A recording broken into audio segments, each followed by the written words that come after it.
Hello and welcome to Divorced Women Creating Peace. I am your host, Velma Gallant. Super excited to have you here today. We are interviewing inspiring women who have created peace and joy after divorce. I have a wonderfully special guest to share with you today. Her name is Dr. Shelly Burns.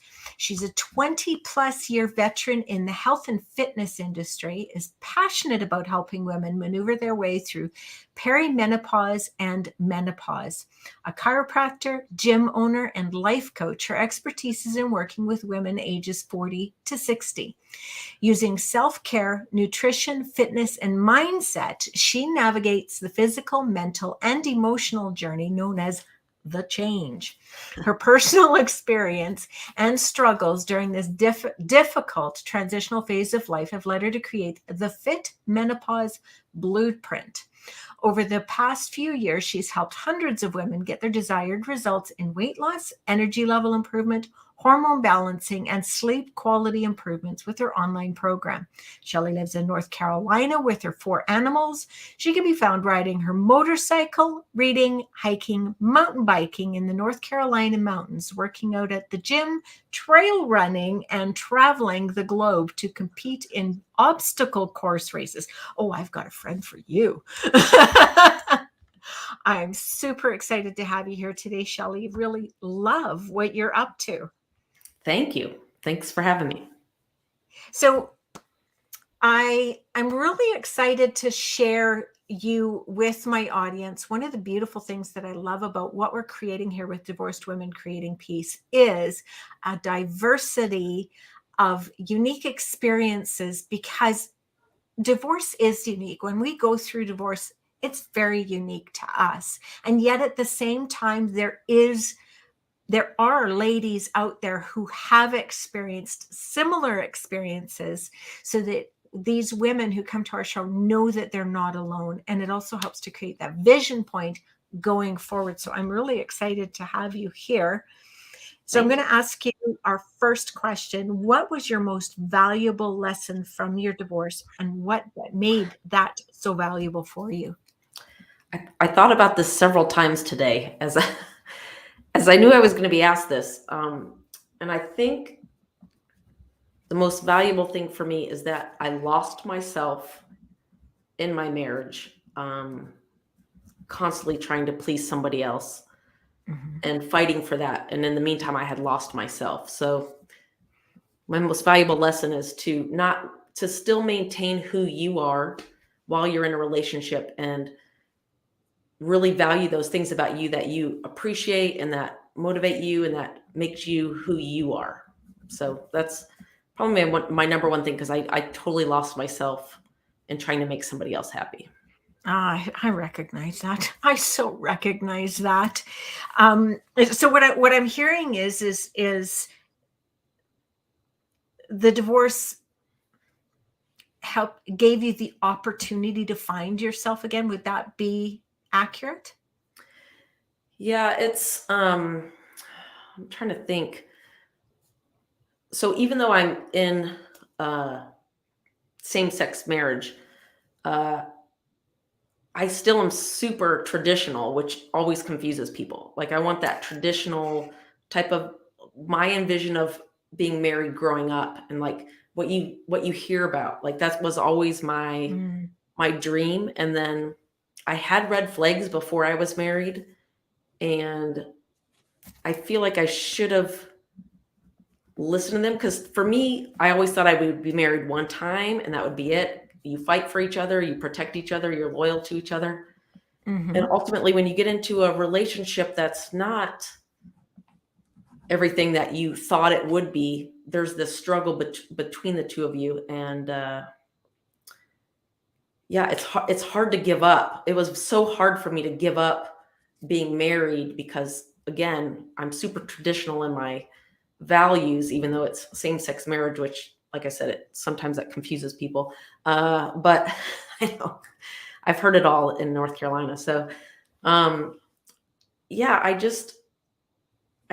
mean, so this for me was about 6 years ago, and I was married for about 3 years of a 6-year relationship.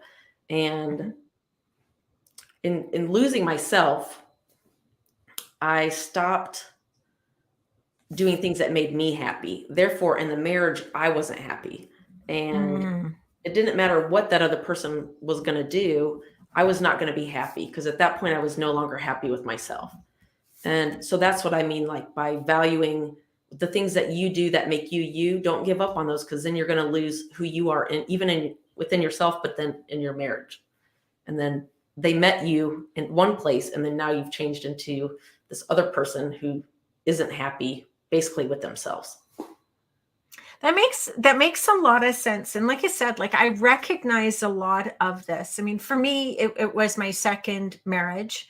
And so I walked in already a statistic. Right. I have that same desire for, the loyalty and the love and the passion and the integrity and all of those things that the visions that we have around marriage and committed relationships and everything like that. So, and I really love what you shared about when you were in the marriage, in you stopped making yourself happy. And I love how you pointed out that you were actually, by doing that, you were actually stopping yourself from being the woman that you started in that relationship as. Yeah. Yeah, that's looking back now, 6 years ago. When it first happens and you're going through all that, you don't really realize it's just as moving so fast. And, we were splitting property in the gym and all these assets, and there's anger and hurt. And now 6 years, that's in the meantime. And now 6 years later, I can see the lessons. Like at first you're like, why did I even get married? Like, what was the point of that? But now looking back, I can see very valuable lessons that you can't see in the at the time, but you can see later on, like, well, no wonder, like I wasn't even, you like to put the blame on somebody else, but sometimes, it's 50-50. I always feel so, like, I feel like I'm half the problem. So I can see where I changed, and no wonder, like that person didn't relate to me no longer, because I was not who they had met originally. The confident, just go out and race. And, I had everything. I worked hard. I was, chiropractor, owned a gym, like I had all this stuff going for me. And then it's like, I lost all that. And, I became unconfident, I feel like, towards the end. So different person. Yeah. I again, like I say, I really recognize a lot of what you're sharing here. You had said earlier that there were red flags that you noticed and should have listened to.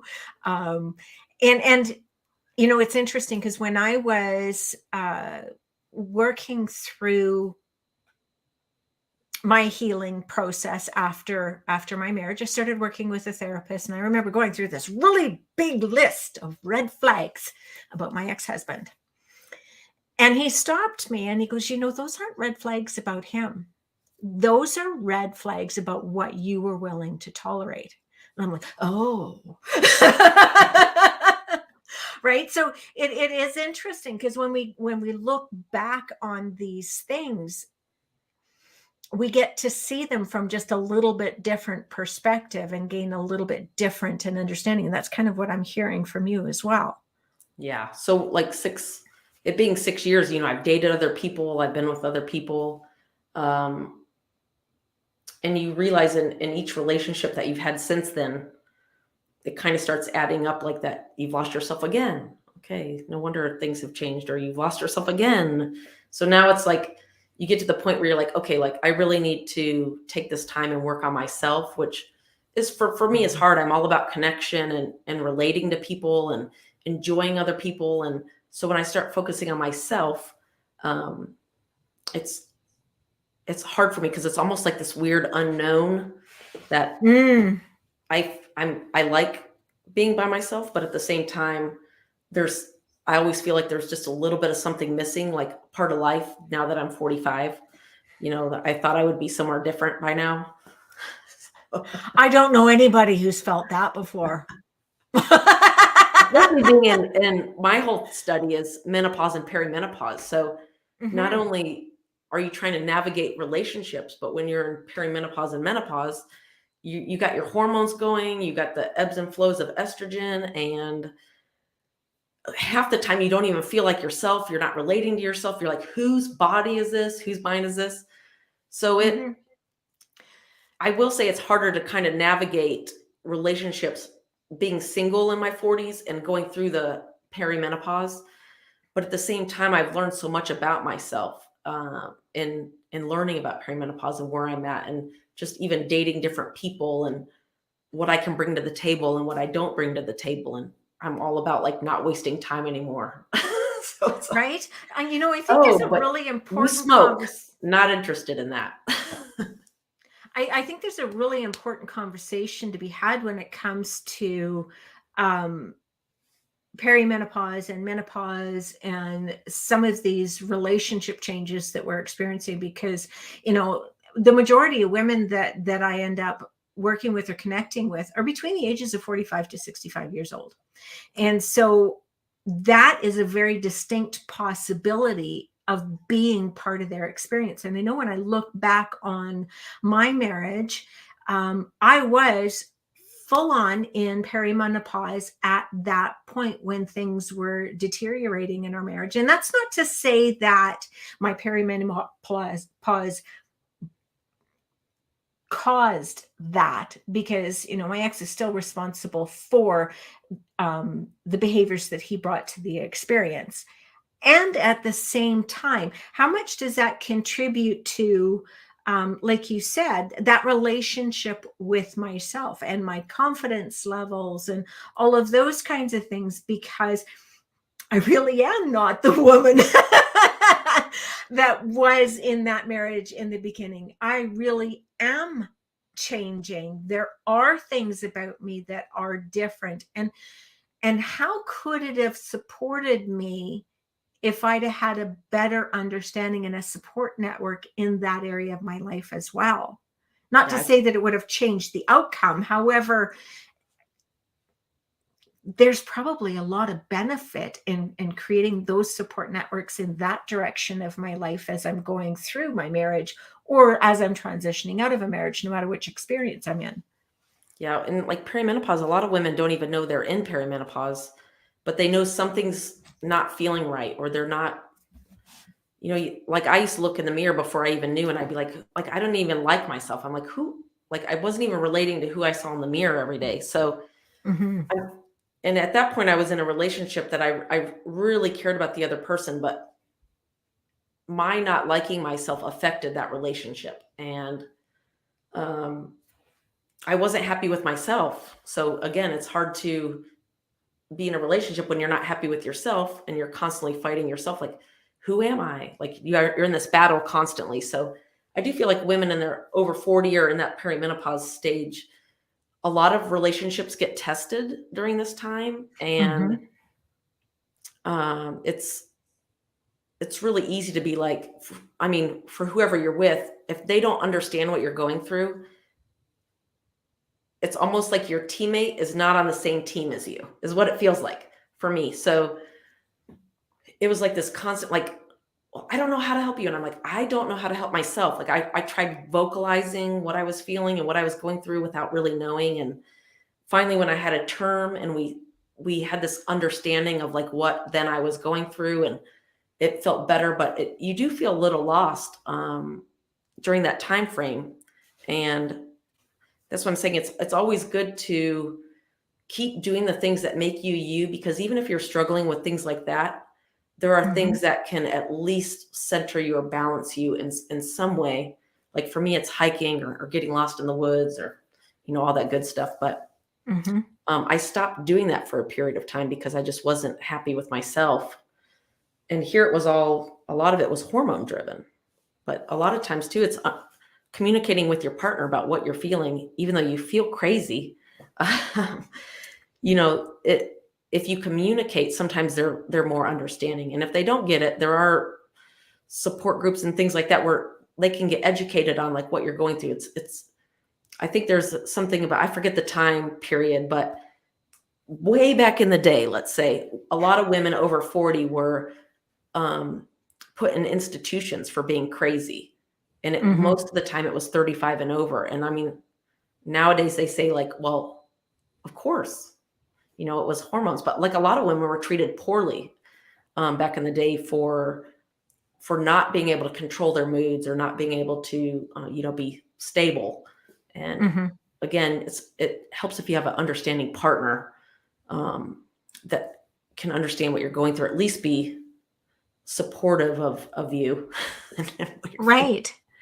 Yeah. So I'm curious. So a lot of the work that you do is,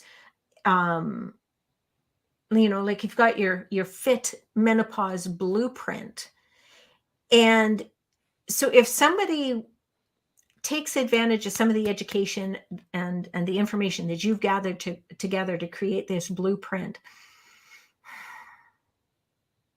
if we were educated in that way when we get to the gate of perimenopause, would we really lose ourselves or disconnect from ourselves the way we do if we don't have that kind of education? I'm not sure if I'm articulating that clearly. Yeah, I think I know what you're saying.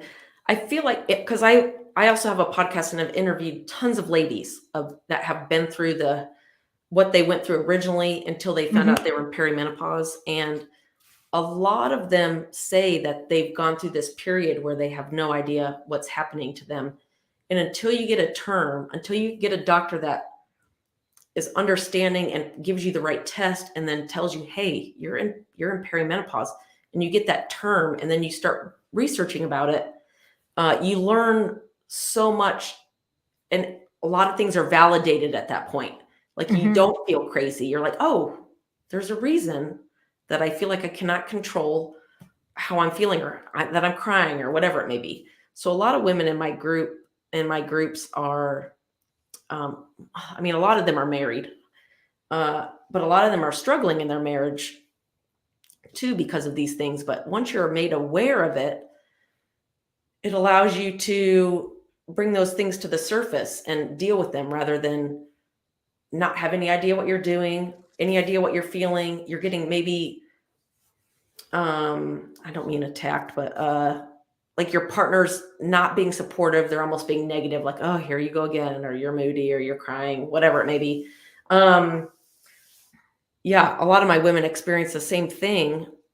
And and all the women I've interviewed all say the same thing. Like there's this period where you don't know what the heck is going on with you because there's no education about it.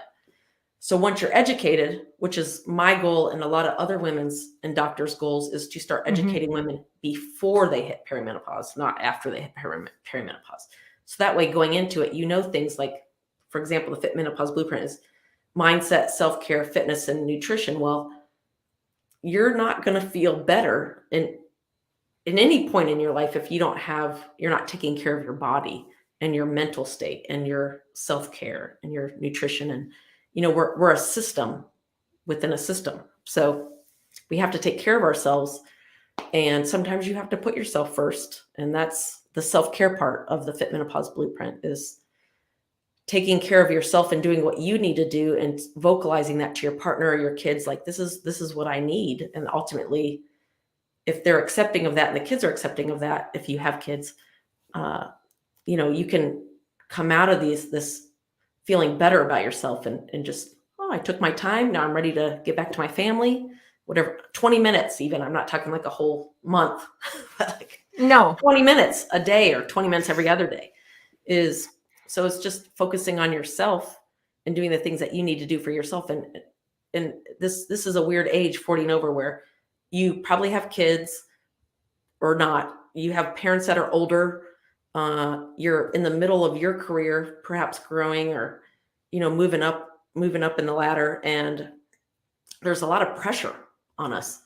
And so somewhere we're going to have to break, right? So a lot of times the family is very demanding. So if you can get them to understand that if you take care of you, you are better for your family. Like if you're not 100%, you're not going to be 100% for your family. I think that's such an important lesson for women, for anybody really, but in particular for women, because that's who we're talking about. But it's an important lesson no matter what age we are, because I think if we teach the young ladies in our world that is important, then they get to walk into that next chapter of their lives equipped for that. Because I know because when that was occurring for me, I had a preteen along with a not healthy marriage and a not healthy me. And so I got teen hormones, I got my hormones,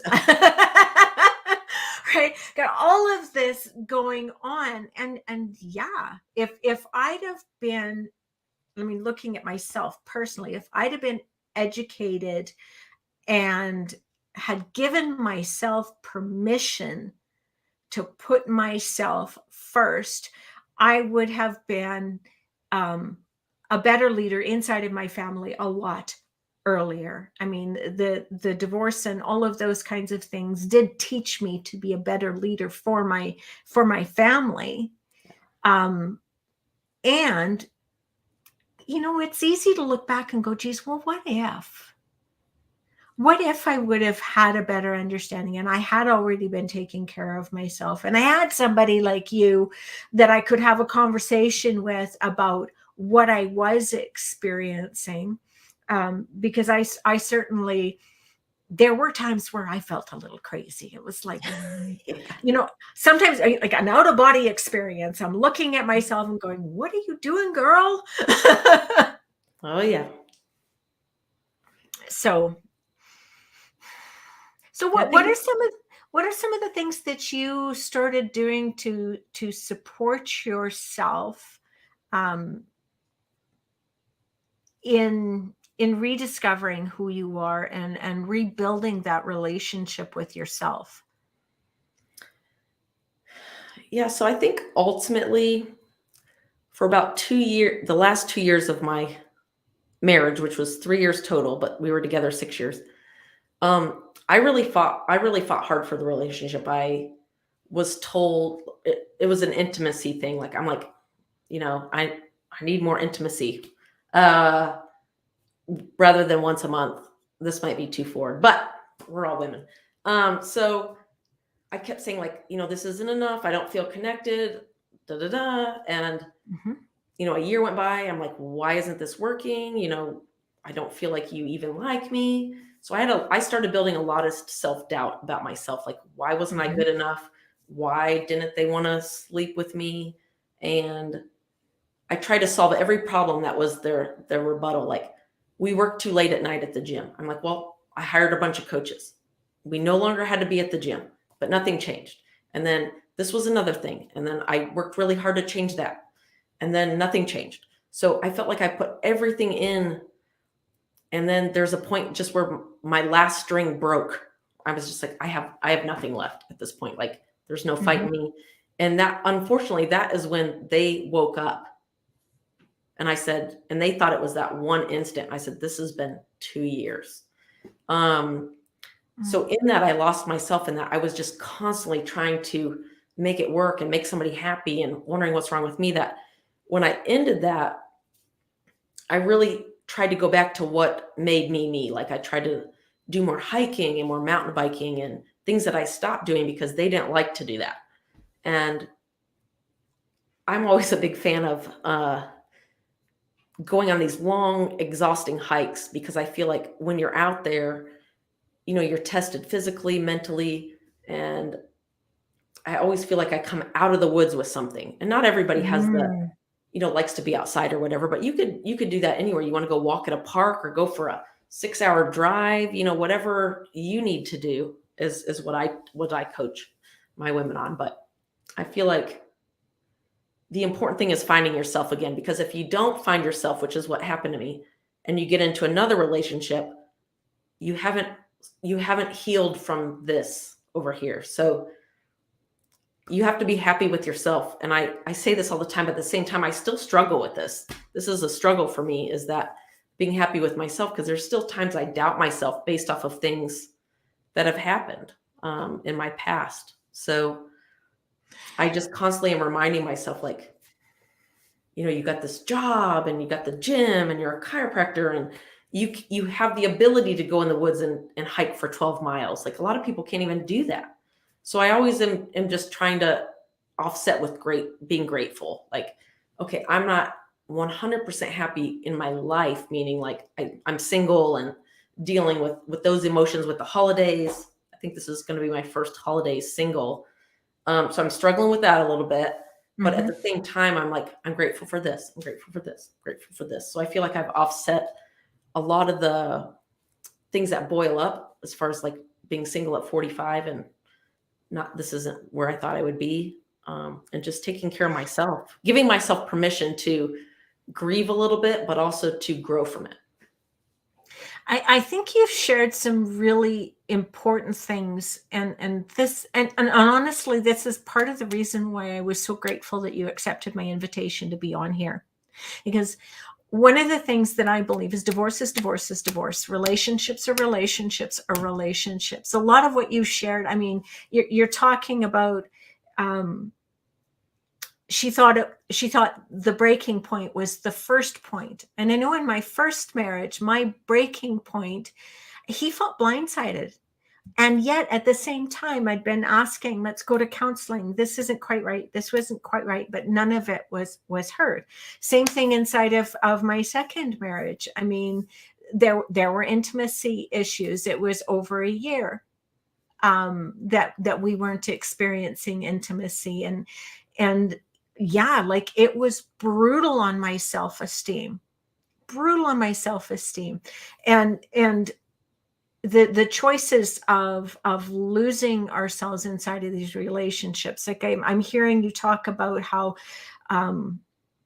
one of your passions and one of the things that brought you great joy was something that she didn't enjoy. And so how many times do we end up in relationships where we put those things aside? I mean, I know in the last relationship that I ended a couple of years ago, I've been single for a couple of years now, that I ended a couple of years ago, I was starting to see the request, and I'm going to put it that way on purpose, his request that I not participate in some of the things that brought me joy. And that was ultimately what caused my decision to exit that relationship, because I knew, having had the experiences that I already had, that was not something that I could do. I was not going to give myself up, like you had talked about, in order to make that work. So, and I know, and then I started with the, how did I end up here again? Right. So I really appreciate you being so vulnerable and candid about some of your experiences, because it really does show that these things are universal, that Yeah. it doesn't matter if it's same Yeah. sex or I what. try to tell. I always laugh with my friends, and even some of my exes will say to me, they're like, when I first met you, I thought I was getting this tough, tattooed, badass chick that has muscles, but you're really like a Disney movie inside. And it's so funny Oh, because like in my head, like I do like that La La Land is ultimately, and whether it exists or not, or anybody believes that, like I feel like there's some sort of connection that feels like that and you've mhm. heard stories about it, but not everybody that's married says that stuff. And so from now on, I only want to be, if I ever get married again, I say, I want to have those feelings. I don't just want to be like, oh, we get along and everything's good. They don't want kids. I don't want kids, whatever it may be. Mhm. I just want to be, I want to feel that connection with somebody and not just have it be, just because it's comfortable. I also Mhm. want to be able to be who I am, and I want them to be who they are, and be able to come back to each other, with being happy with ourselves, and then coming back together. Um, Yeah, I Yeah. just feel like even same-sex marriages, it's like I just get misjudged all the time. It's just, which is funny, but I hear it all the time. They're like, "Oh, I wouldn't have thought you were so sensitive." And I'm like, "I'm still a woman. Like, what's the big deal?" So they think I have no It, feelings because I don't know, I have short hair, but inside I'm super girly. well, it's interesting because um, we're always being judged, and we're often passing judgment as well. I mean, what the other thing that I'm hearing there is, what if we went for not only chemistry and connection, but we included that compatibility, and all of those things, because I know, like, my first marriage was with my high school sweetheart. So can you say chemistry was 90% of it, because we met when I was 16 years old? Actually, just before I turned 16, right? So hormones everywhere, right? And the same thing with my second marriage, was there was a whole lot of chemistry, and chemistry, connection, because we laughed a lot, but was there compatibility? And so it really is choosing, because you can't have compatibility if you don't choose yourself, can you? Yeah, or if you don't know yourself. Hmm. That's why when people get married really young, I say young meaning like early 20s. I changed so much from graduating high school to college to chiropractic school to moving to LA by myself. I changed so many times. I don't know how I would have been in a relationship or let alone a marriage and have had it worked, because I was changing so much. So I give a lot of credit to those relationships that do work through all those times you're trying to just figure out who the heck you are. Um, and that says a lot, because I think if I would have been married in there with several people I thought I could have been married to, um, yeah, there's just no way. I was still trying to find out who I was at that point. I think you really pointed out something super important and super loving, is what if what occurred was exactly what needed to occur for us to be who we are today? I mean, I know that's something that I look back on. I mean, I had a conversation with my son not that long ago, where we were talking about, because there was a little bit of conflict, I guess you could say, in his relationship with his dad, and he was fully aware of what occurred, for the ending of our marriage. And it was like, you know what, your dad may not have took care of me in our human existence, but your dad took care of me. I think his soul took care of me, because his dad was the one that fought for and claimed the dog that took care of me as we transitioned out of our marriage. He chose the faith community that took care of me when we transitioned out of our marriage. And he also gave me my amazing son. So maybe our marriage didn't work out, but I got to tell you, with all of the things that occurred in my life at 56 years old, I love myself. And isn't that the goal, to be able to Yeah. get to that with ourselves? Yeah, I feel like you have to. I feel like I'm the type of person, I feel like everything happens for a reason. So I was Hmm. supposed to go through that. I don't look back and be like, well, if I did this different, if I did this different, we'd still be married. I'm almost glad I'm not still married, because we would both be miserable. And now that person's happy, they're married, has kids. Like, I can look back and see, like, they met their person, but I'm the one that brought them to North Carolina, and they never would have met that person had I not moved here with my Mm. family. So I always think everything leads to something else, and ultimately, by my family being here, I led them here, and that's how they met their person. I'm still looking for mine, but Yeah, I recognize that as well. So, Shelly, we covered so much amazing information here. I'm very grateful for you coming and sharing your story. I know that women, from all directions, are going to receive value from this, especially in our ages, where we're going to be looking at and experiencing perimenopause and menopause. And I want to make sure that our listeners and our viewers get an opportunity to connect with you. And I know, down in the comment section or the information section of this, there will be all of your links there. And I still want to make sure that they know how to connect with you. So I've put your website up here, drshellyburns.com. I know they can find you on social media and all of that as well. Yeah, they're pretty much, Facebook, everything is Menopause Secrets. So if you look on Menopause Secrets TikTok, I got some funny videos on there. I really had to come out of my shell for those because I'm not normally very, very outgoing like that, but I did it. But the same for all that. And then the podcast where I've interviewed tons of ladies on just this experts, doctors, nutritionists on this very topic, which would help in any way of your life, is maneuvering obstacles through menopause. So if you want to hear more ladies talk about their experience and their expertise, that's where you can find me. Awesome. Thanks so much for coming and sharing your experience, Shelly. I really appreciate it. And I think you brought a lot of value to the show. Thank you so much for having me.